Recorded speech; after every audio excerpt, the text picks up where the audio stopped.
Hello dear students, welcome back to organised knowledge channel. और आज की जो वीडियो है उसमें डिस्कस करेंगे assessment worksheet number 9 for class 10th। सामाजिक विज्ञान की ये वर्कशीट है जो आपके लिए 18 अक्टूबर 2021 के लिए शेड्यूल की गई है।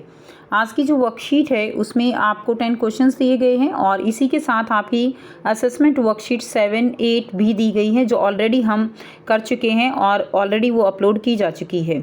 अगर आपने वो वीडियोस नहीं देखी हैं तो उसका लिंक जो है वो आपको प्लेलिस्ट जो है उसमें मिल जाएगा। कंप्लीट प्लेलिस्ट है वर्कशीट असेसमेंट की, वहाँ पर आप सारी की सारी वर्कशीट को रिवाइज कर सकते हो हर एक सब्जेक्ट की। ठीक है, सो ये वर्कशीट आपके लिए स्टूडेंट्स काफ़ी इंपॉर्टेंट है क्योंकि आपका जो टर्म 1 होने वाला है और साथ ही आपका जो अभी प्री बोर्ड जो आपका होने वाला है उसके लिए काफ़ी इंपॉर्टेंट ये वर्कशीट आपकी रहने वाली हैं। वर्कशीट शुरू करने से पहले प्लीज़ चैनल को सब्सक्राइब कर दीजिए, बेल आइकन को प्रेस कर लो ताकि आपको आने वाली वीडियोस की नोटिफिकेशन वो समय से मिल जाए। देखिए क्या दिया गया है। निम्नलिखित प्रश्नों के सही विकल्पों के सामने दिए गए गोले को पेन पेंसिल की सहायता से काला करना है। तो कोशिश करनी है आपको खुद से इनको सॉल्व करने की। ठीक है, प्रश्न 1 दिया गया है, निम्नलिखित में से किस देश की सीमाएं बेल्जियम से मिलती हैं। ऑप्शन ए फ्रांस है, बी नीदरलैंड है, सी जर्मनी और डी है उपरोक्त सभी। तो कौन से देश की सीमाएं जो हैं वो बेल्जियम से मिलती हैं। फ्रांस, जर्मनी, नीदरलैंड तीनों की ही सीमाएं वो बेल्जियम से मिलती हैं, तो आंसर हमारा डी रहेगा। ठीक है, नेक्स्ट देखिए सेकंड, गौरव डॉक्टर का कार्य करता है, बताइए वह अर्थव्यवस्था के किस क्षेत्र में काम करता है। तो गौरव जो है वो, तो देखिए जो इंजीनियर हैं, डॉक्टर हैं, टीचर हैं, वो सभी एक तरह से सेवाएं देने का काम कर रहे हैं। तो ये कौन सा सेक्टर होता है हमारा, ये तृतीयक क्षेत्रक होता है। ऑप्शन दिया गया है प्राथमिक क्षेत्रक, द्वितीयक क्षेत्रक, तीसरा है तृतीयक क्षेत्रक और डी है इनमें से कोई नहीं। तो सी जो है हमारा सही आंसर हो जाएगा तृतीयक क्षेत्रक। थर्ड क्वेश्चन है, किस फसल को सुनहरे रेशे के नाम से जाना जाता है। तो सुनहरे रेशे के नाम से कौन सी फसल जानी जाती है। ऑप्शन ए है जूट, ऑप्शन बी गेहूं, ऑप्शन सी है चावल, ऑप्शन डी है गन्ना। सही आंसर हो जाएगा ऑप्शन ए जूट। जूट को सुनहरे रेशे से के नाम से जाना जाता है। नेक्स्ट देखिए क्वेश्चन नंबर 4 है, निम्नलिखित में से कौन सी भाषा भारतीय संविधान की 8वीं अनुसूची का हिस्सा नहीं है। तो कौन सी भाषा भारतीय संविधान की 8वीं अनुसूची का हिस्सा नहीं है वो आपको बताना है। ठीक है, ऑप्शन ए है Hindi, option B Angrezi, option C Dogri and option D है फ्रेंच। सही आंसर हो जाएगा आपका इसमें ऑप्शन डी फ्रेंच। फ्रेंच जो है भारतीय संविधान की 8वीं अनुसूची का हिस्सा नहीं है। नंबर 5th क्वेश्चन है, निम्नलिखित में से तलवार किसका प्रतीक थी। तो ऑप्शन ए है मुकाबले की तैयारी का, ऑप्शन बी बहादुरी का, ऑप्शन सी है जर्मन साम्राज्य एंड ऑप्शन डी है आज़ादी मिलना। तो इसका सही आंसर आपका हो जाएगा ऑप्शन ए मुकाबले की तैयारी। तो देखिए फर्स्ट क्वेश्चन का जो आपका आंसर है वो है डी, सेकंड क्वेश्चन का आंसर है सी, थर्ड क्वेश्चन का आंसर है जूट ए, फोर्थ क्वेश्चन का आंसर आपका रहेगा D French and fifth question का आंसर रहेगा आपका ए मुकाबले की तैयारी। ठीक है, नेक्स्ट देखिए क्वेश्चन नंबर 6 आपका है, निम्नलिखित में से कौन सा शासक कृषक विद्रोह के समय फ्रांस छोड़ने पर मजबूर हो गया। Option A Louis Philippe, option B है Victor Emmanuel 1, option C Napoleon and option D है विक्टर एमनुअल 2। तो इसका सही आंसर आपका हो जाएगा option A Louis Philippe. Louis Philippe जो है वो विद्रोह के समय फ्रांस छोड़ने पर मजबूर हो गया। नेक्स्ट देखिए प्रश्न संख्या 7 से 10 में 2 वक्तव्य जिनमें कथन ए और कारण आर से निरूपित किया गया है दिए गए हैं। इन वक्तव्यों को ध्यानपूर्वक पढ़िए और नीचे दिए गए सही विकल्पों के सामने दिए गए गोले को पेन या पेंसिल की सहायता से काला कीजिए।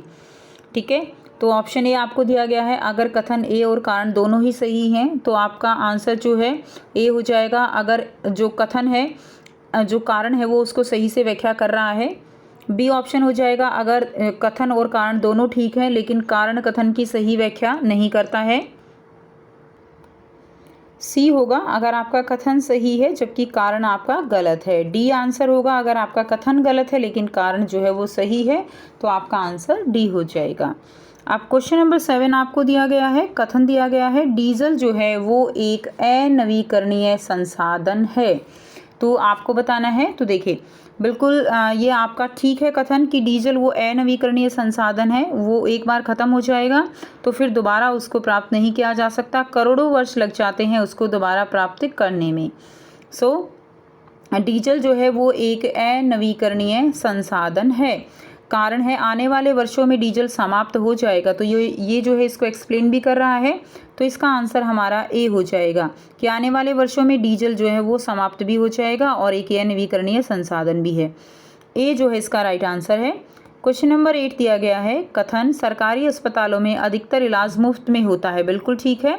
अधिकतर इलाज जो है वो क्या होता है, मुफ्त में होता है। क्यों? क्योंकि सरकारी अस्पतालों में सार्वजनिक क्षेत्र के अंतर्गत कार्य करते हैं, यानी जो सारे सरकारी अस्पताल हैं वो गवर्नमेंट की तरफ से जो है उनको सैलरी मिलती है और वो सार्वजनिक क्षेत्र जो है पब्लिक सेक्टर के अंतर्गत कार्य करते हैं।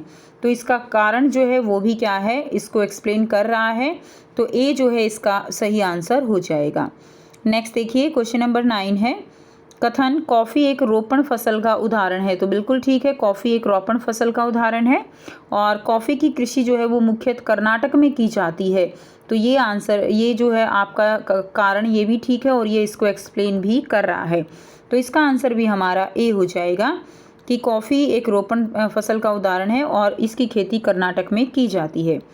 नेक्स्ट देखिए, प्रश्न 10 है, गेहूँ एक रबी की फसल है। बिल्कुल ठीक है, गेहूँ रबी की फसल है।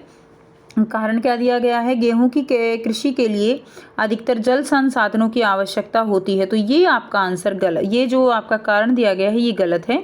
गेहूं की कृषि के लिए अधिक जल संसाधनों की आवश्यकता नहीं होती। गेहूं जो है वो एक रबी फसल है, शीत ऋतु में उगाई जाती है और इसके लिए ज़्यादा पानी की आवश्यकता नहीं होती।